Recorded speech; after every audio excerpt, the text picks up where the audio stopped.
1:02 p.m., Western Ballroom. Though a somewhat finer grade of marble was used in the construction of the Eastern Ballroom, you've always preferred to hold the majority of events here, if for no other reason than the ready access to the salon to the west. Other exits lead north and south, while an array of windows along the eastern wall flank the arch leading to the palace courtyard. Check exits. Examine the ground. The marble has more impurities than you might like, and is a bit too chipped for your taste, but to the extent that it fulfills its design function, that is, keeping you from plummeting to the center of the earth, the floor does its job. Examine the ceiling. The ceiling is a fairly pleasant trompe-l'oeil for the Piedmont sky, with cheerful puffy clouds and the occasional flock of birds breaking up the blue. Go north. Northwest Tower Antechamber. Though every diplomat to arrive in Piedmont is given a tour of the palazzo in the hopes that he will report back to his king about the majesty of the palace, the fact is that the palace is composed in large part of simple, functional spaces like this antechamber. The northwest tower lies, shockingly, to the northwest, while other exits lead east to the dining hall and south to the western ballroom. Check those exits.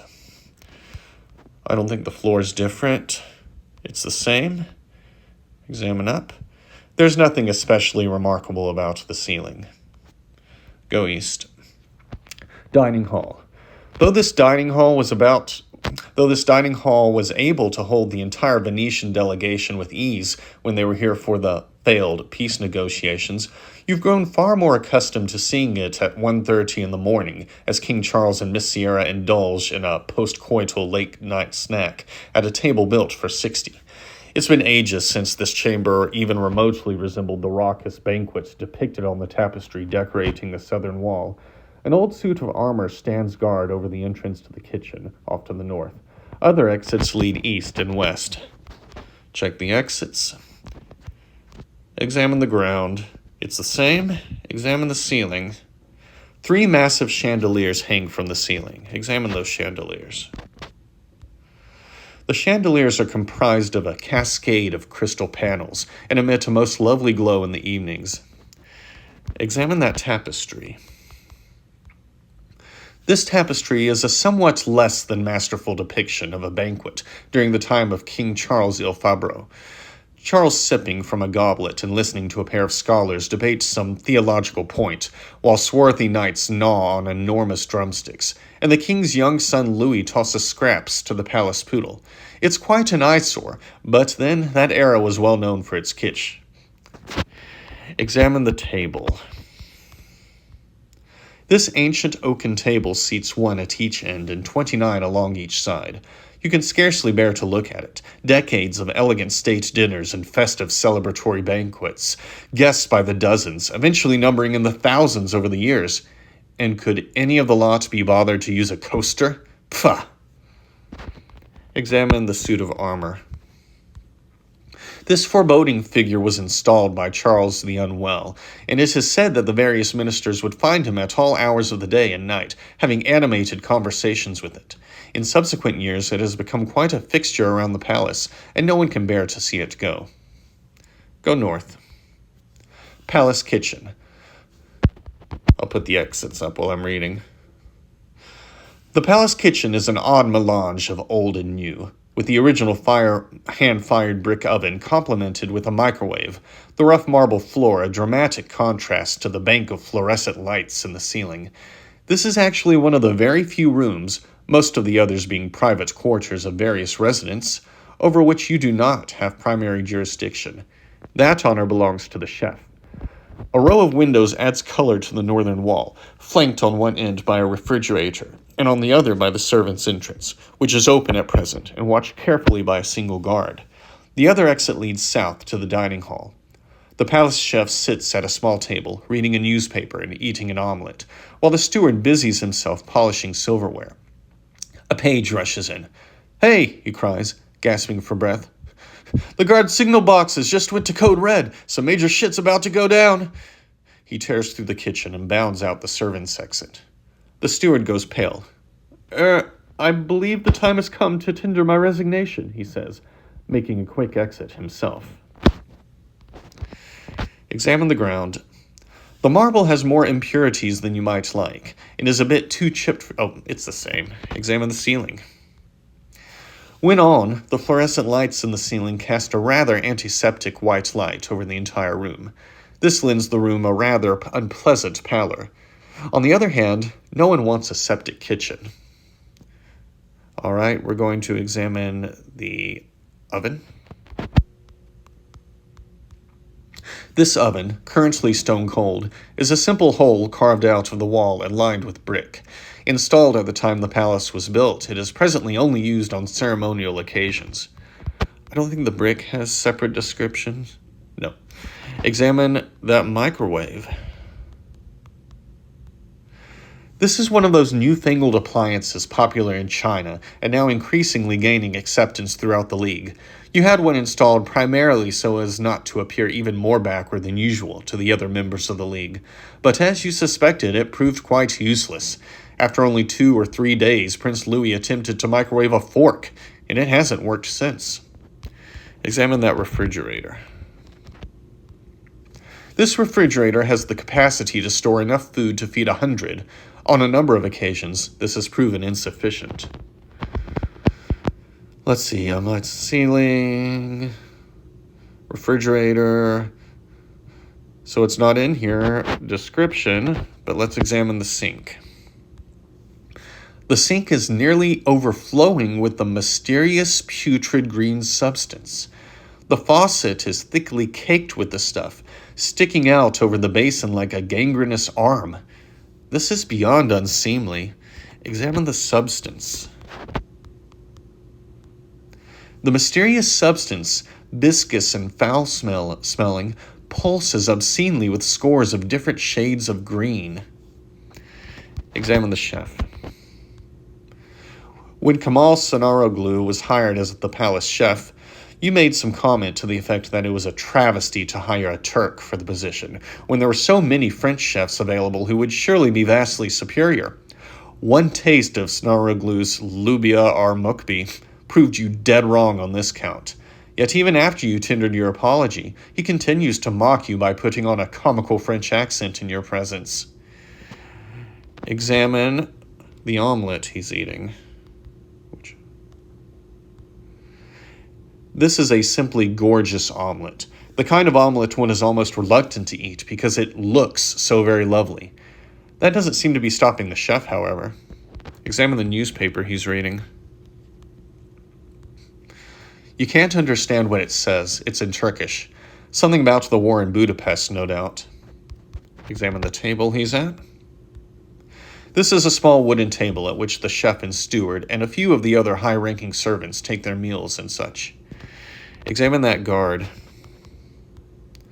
Like the other guards in the palace, guard number 1898 is dressed in a sharp black uniform with fabulous gold-fringed epaulets.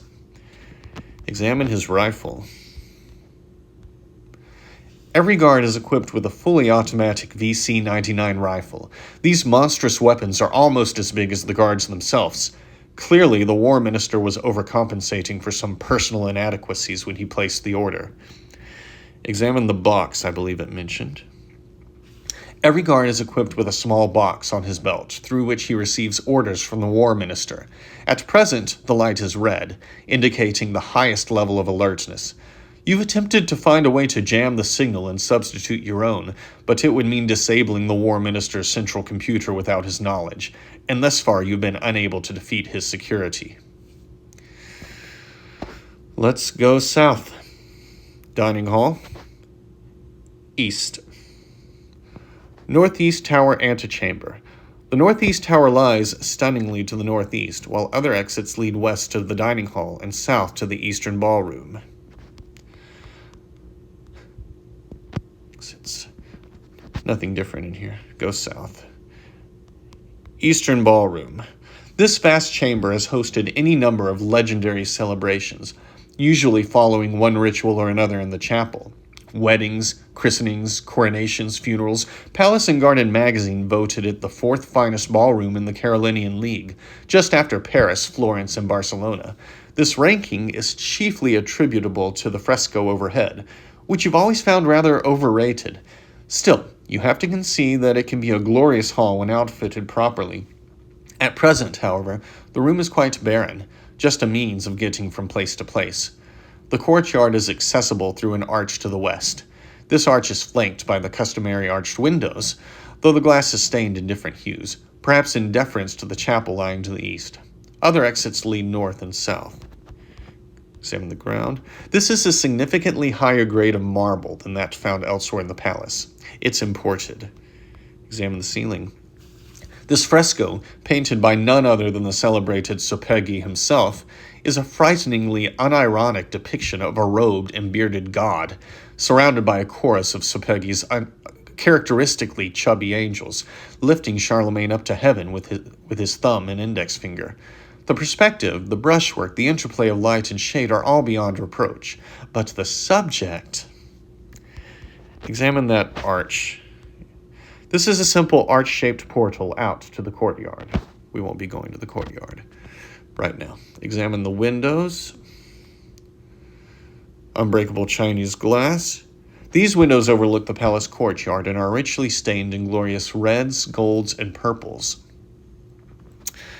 Time to go south. Southeast Tower Antechamber. The southeast tower lies, incredibly, to the southeast, while other exits lead west to the Grand Foyer and north to the Eastern Ballroom. Nothing new to look at here. We'll go west. Grand Foyer. This chamber was described as the Grand Foyer when your class at the Piedmont Preparatory Academy had its field trip here when you were a child, and so it remains today. You can only assume that grand in this case is as opposed to petit, since there isn't anything grand about the entrance hall aside from perhaps its size. A pair of double doors to the south, currently open, lead outside. The light streaming in through them shines squarely onto the Tappezzeria del Piemonte, illuminating just how dingy it has become over the years. Nevertheless, it is still more pleasant to the eye than the blindingly gaudy spectacle overhead, or the ill-conceived black and white marble chessboard pattern beneath your feet. Two armed guards, it looks like today it is number 0249's and number 0531's turn in the rotation, stand watch over the main entrance. Normally this would be to keep intruders out, but today you suspect it's to keep the palace cut off from the outside world while the war minister rushes back from Venice. Examine the ground. You could only assume that the thinking here went as follows. Chess is a high-class pastime, therefore chessboards are classy, and thus making the floor of the palace look like a chessboard, only with many, many more squares, will lend a certain cachet to the place. Instead, it lends the foyer the air of a petrol station water closet. How unseemly! Examine the ceiling. One of the relics of the reign of Charles the Gauche, the ceiling of the Grand Foyer is mirrored from wall to wall, crisscrossed with arches of 14-karat gold holding the mirrors in place. Can we look at the arches? No. We can look at the door, I believe, though. Each door is more than twice your height and is thick and heavy enough to stop a tank shell, which is rather pointless, really, since the same cannot be said for the wall. Examine that tapestry. Let's spell it right. The Tappezzeria depicts the history of the principality from Charlemagne's acquisition of Lombardy to the formation of the Carolingian League by Louis the Pious, to the near reunification of the empire under Charles the Fat, to the siege of the Genoese during the reign of Charles the Emaciated, to the plague suffered under Charles the Bedridden. The narrative goes on from there, but the bottom of the tapestry is deeply stained with urine, rendering it unreadable. How unseemly! Examine the urine. The edges have a slight green tinge, but the stain on the tapestry is nevertheless nothing more than urine, as if that weren't sufficiently vile. How appalling! Examine the guards. Fine, examine the guard. Let's start with 0249. Like the other guards in the palace, guard number 0249 is dressed in a sharp black uniform with fabulous gold-fringed epaulets. Unfortunately, the entire front of the uniform is stained with cascades of drool. How unseemly! Examine 0249 uniform. You can't help but shudder as you look at guard number 0249's uniform, stained with drool as it is. You scarcely expect the corps of palace guards to be populated with brain surgeons, but they should at least be intelligent to keep their bodily fluids in check. Disgraceful. Does the drool have its own description? No. Examine guard 0531. Like the other guards in the palace, guard number 0531 is dressed in a sharp black uniform with fabulous gold-fringed epaulets. Unfortunately, he seems to be 2 sizes too small for the uniform he has been assigned. Alas. Examine 0531 uniform. Guard number 0531 may be a good bit smaller than the typical palace guard, but surely a more well-fitting uniform could have been found for him. Is the military unaware of the existence of tailors? We can go east now. Southeast. Southeast tower, bottom level. I don't think we have much in way of description here. No. Let's go up. I forgot to read that, sorry. Southeast tower, bottom level. You are standing at the base of the massive marble spiral staircase that comprises the southeast tower. The lower level of the palace is accessible to the northwest. Then we went up. Southeast tower, middle level. You are standing before an arch that connects the upper level of the palace, accessible to the northwest, with the massive marble spiral staircase that comprises the southeast tower, which leads up and down. We're going to go up one more time to the top. Southeast tower at top level. You are standing at the top of the massive spiral staircase that comprises the southeast tower. Before you, to the southeast, is the door to the palace asylum. A guard stands watch over the entrance. Examine the guard. Like the other guards in the palace, guard number 7578 is dressed in a sharp black uniform with fabulous gold-fringed epaulets. Unlike the others, he is wearing a white coat on top of it. Examine the coat. You suppose that the white coat is meant to make the guard appear to be a medical professional. He isn't. Let's go southeast. Palace Asylum. The walls and floor are padded here, a cylindrical pattern of white squares spiraling upward to a skylight far overhead. The room is exactly half as wide as it is tall, which at this latitude means that the sun appears in the skylight on one day and one day only, the first day of summer. The door, being padded exactly like the walls, is scarcely discernible, but you can sense its outline to the northwest. Princess Charlotte, tightly bound in a straitjacket bejeweled with a mad assortment of silver buckles, sits propped up against the wall opposite the door. Youngest daughter of the King of Paris and adoptive sister of Queen Sarah of Piedmont, Princess Charlotte was betrothed to your younger brother Terzio, with a wedding scheduled to take place upon her 16th birthday. But as they exchanged their vows in the chapel just downstairs from this very tower, a pair of assassins shot Terzio dead, splashing the young princess's wedding dress with the blood of her almost husband. She let out a great wail as the assassins fled, and her keening continued unabated for close to an hour. Finally, she was sedated, placed in a straitjacket, and taken to the tower. This was more than 4 years ago. She's still here. She looks up. "Hello, Varicella," she says. "Face it, Tiger, you just hit the jackpot." Examine the floor.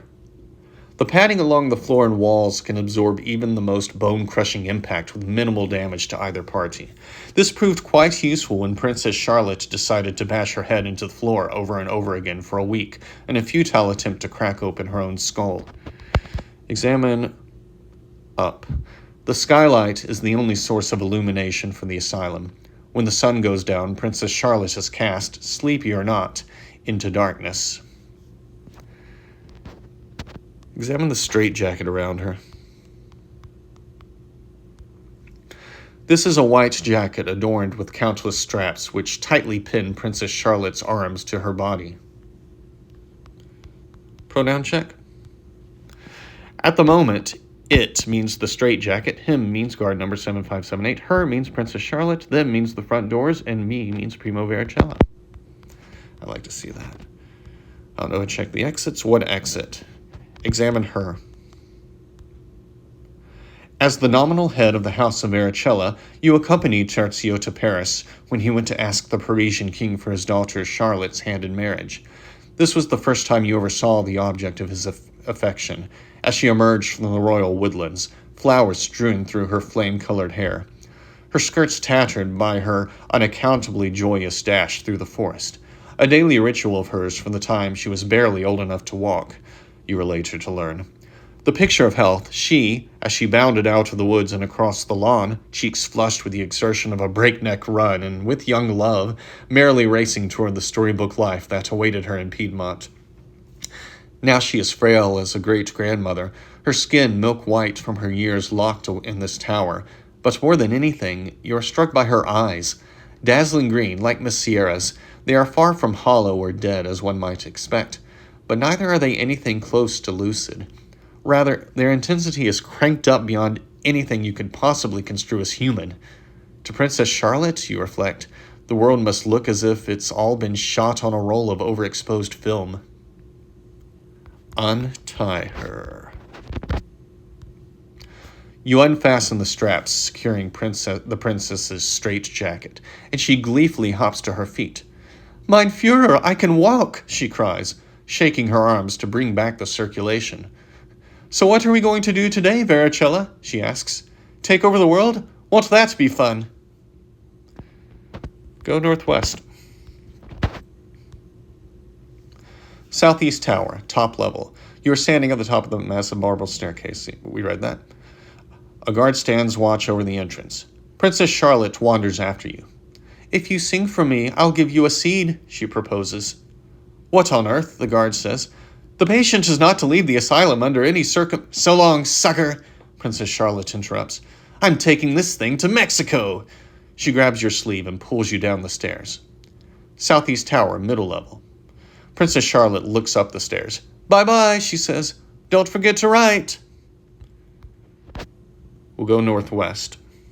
Southeast tower antechamber. The southeast tower lies, unbelievably, to the southeast, while other exits lead west to the southern hall and north to the eastern hall. Princess Charlotte trails after you. We're going to go west. We'll be at the southern hall.